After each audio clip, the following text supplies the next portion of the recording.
face-à-face tendu à Torre Pacheco. Des émeutiers cagoulés lancent des pétards sur des policiers. Ces derniers ripostent avec des balles en caoutchouc et interpellent plusieurs personnes. Les manifestants se présentent comme de simples habitants. Nous ne voulons aucune violence, nous voulons simplement la justice, qu'on nous fiche la paix. Nous voulons vivre en paix dans notre quartier et dans notre ville.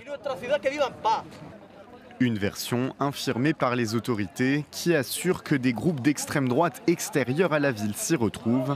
Leur objectif, s'en prendre aux personnes d'origine nord-africaine. Du mobilier urbain et des véhicules privés sont également dégradés, sous le regard terrifié de la population. À quelle époque vivons-nous?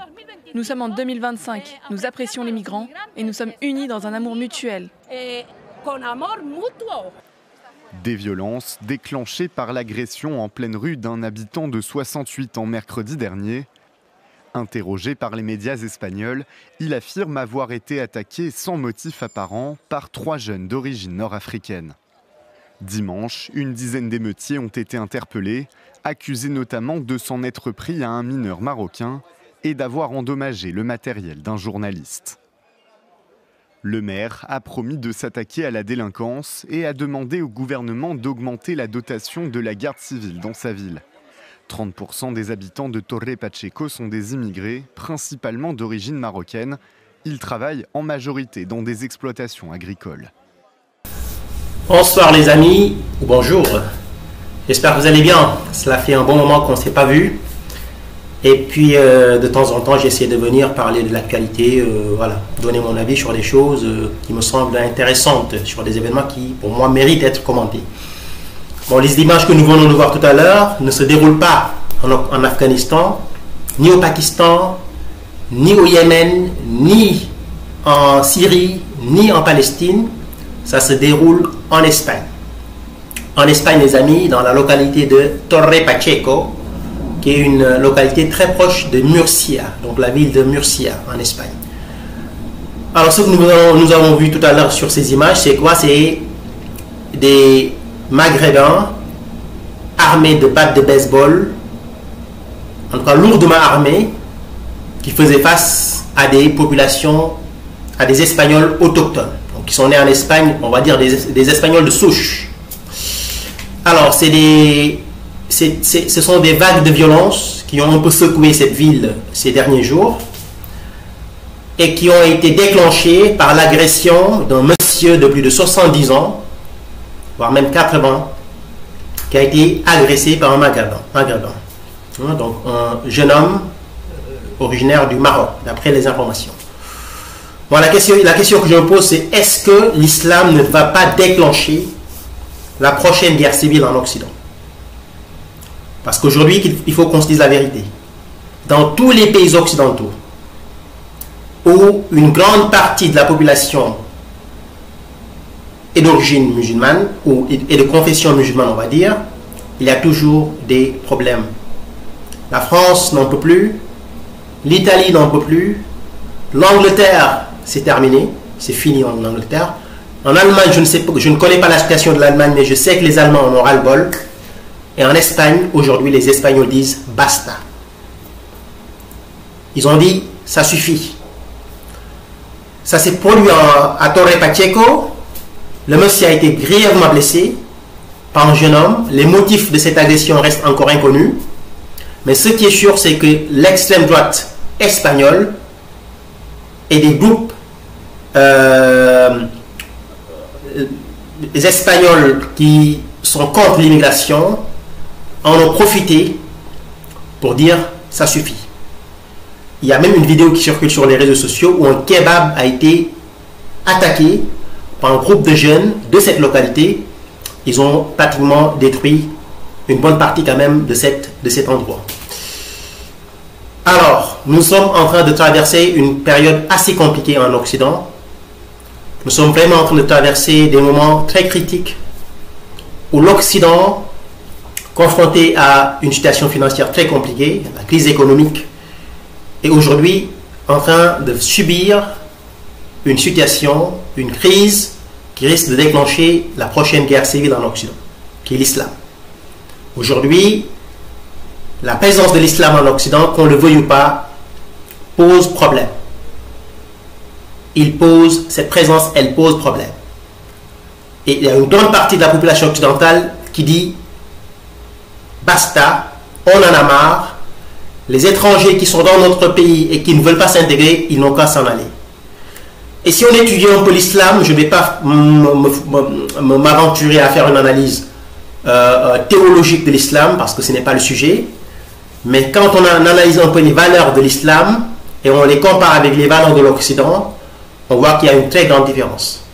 L'islam est à l'opposé de l'Occident, sur beaucoup de sujets. Sur la femme, par exemple, hein, dans l'islam, on connaît un peu le point de vue de l'islam sur les femmes, le voile. Vous marchez parfois dans certaines rues de France, vous voyez des femmes qui sont intégralement voilées, à tel point qu'on ne voit même pas leur visage. Cela, pour certains occidentaux, c'est de la soumission, et ils n'ont pas tort. Un Dieu qui te pousse à faire cela, moi, ça me pose un problème de voir cela dans un pays qui n'est pas un pays qui, à l'origine, n'a jamais été un pays musulman. La France n'a jamais été un pays musulman. L'Espagne a été conquise pendant un certain temps par les Arabes, mais on sait ce qui s'est passé. Il y a eu la Reconquista, donc la reconquête, et les Espagnols sont retournés à leur origine, à leur religion d'origine. L'Angleterre non plus, l'Allemagne non plus, etc. Sur le plan, au niveau des différences, j'ai parlé de la femme, je vais parler de l'homosexualité par exemple. Dans les sociétés occidentales, les homosexuels sont libres. Il y a des bars homosexuels, il y a des quartiers homosexuels, ils peuvent aller où ils veulent, faire leur vie sans que personne ne les dérange. Dans les pays musulmans, un homosexuel est destiné à l'abattoir. On le tue. Il y a des hadiths qui sont là pour le confirmer. Et il y a également d'autres problèmes qui font qu'aujourd'hui, tous les ingrédients, tous les condiments sont réunis pour qu'une guerre civile déclenche ou soit déclenchée en Occident. C'est une question de temps. C'est une question de temps. La seule chose peut-être qui pourrait éviter cette guerre civile de se produire, ou qui pourrait éviter que cette guerre civile ne se produise, c'est que les autorités anticipent et prennent les choses en main, et qu'ils le fassent rapidement. Et aujourd'hui, ce qu'on voit dans certaines localités de France est tout simplement absurde et totalement inconcevable. Il y a 70 ans, 80 ans, 90 ans, les gens ne pouvaient pas imaginer que la France, l'Italie, l'Espagne allaient se retrouver dans une telle situation. Il y avait des étrangers qui venaient d'Afrique subsaharienne, qui venaient du Maghreb, qui venaient d'autres pays du monde, mais qui faisaient l'effort de s'intégrer. Aujourd'hui, les étrangers qu'on a, c'est des étrangers qui ne s'intègrent pas. Beaucoup d'entre eux. Pas tous quand même. Mais beaucoup ne s'intègrent pas, même si, malheureusement, ceux qui ne s'intègrent pas sont en train de ternir l'image de ceux qui sont là depuis des années et qui s'intègrent et qui font des efforts. Il y a des musulmans français qui sont d'origine maghrébine, africaine subsaharienne, il y en a qui viennent de Pakistan, etc., qui sont nés en France, qui ont grandi en France, qui font leurs études en France, qui travaillent en France, qui pratiquent leur religion en France et qui ne représentent aucune menace pour la France. En Espagne, vous en avez, en Italie, vous en avez, en Angleterre, vous en avez. Mais aujourd'hui, il y a une tendance de la plupart des musulmans à se radicaliser. La plupart rejettent l'Occident, rejettent la culture occidentale, rejettent le style de vie des Occidentaux et pensent que c'est un style de vie qui est plutôt orienté vers la perversion, la débauche, le libertinage, et ils ont tendance à se recroqueviller. Et en se recroquevillant sur eux-mêmes, eh ben, ça donne la radicalisation. Et cela ne peut pas continuer. Soit on aime l'Occident et on reste en Occident, on y travaille, on y gagne sa vie, ou bien on considère qu'on ne peut pas vivre en Occident parce que les valeurs de ce continent et de cet espace du monde ne correspondent pas aux valeurs de notre religion. Et bien dans ce cas, on fait ses affaires, ses valises et on se casse. Mais aujourd'hui, quand vous avez des gens qui vivent en Occident, mais qui ne veulent pas se mélanger avec les Occidentaux, qui vivent en Occident, mais qui veulent encore vivre chez eux, entre eux, eh bien ça donne Torre Pacheco. Ça donne Torre Pacheco. Et ce qu'on est en train de voir à Torre Pacheco, c'est juste le symptôme d'un mal qui est là depuis des années. Aujourd'hui, l'Espagne en a ras-le-bol. L'Italie en a ras-le-bol. L'Angleterre, je vous l'ai dit, c'est terminé l'Angleterre. C'est fini. Demandez à des gens qui connaissent l'Angleterre, ils vous disent qu'il y a des quartiers où on met carrément des pancartes où il y a marqué Sharia law. Donc la loi, la charia, on veut la charia.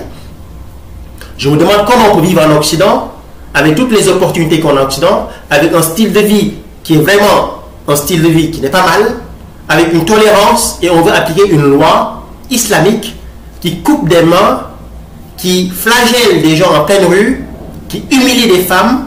Je trouve ça totalement absurde. C'est ce qu'on a en Angleterre aujourd'hui. Et petit à petit, ça va se répandre dans certaines parties d'Europe, la France, l'Espagne, l'Italie, qui sont des pays où on a une très forte communauté musulmane.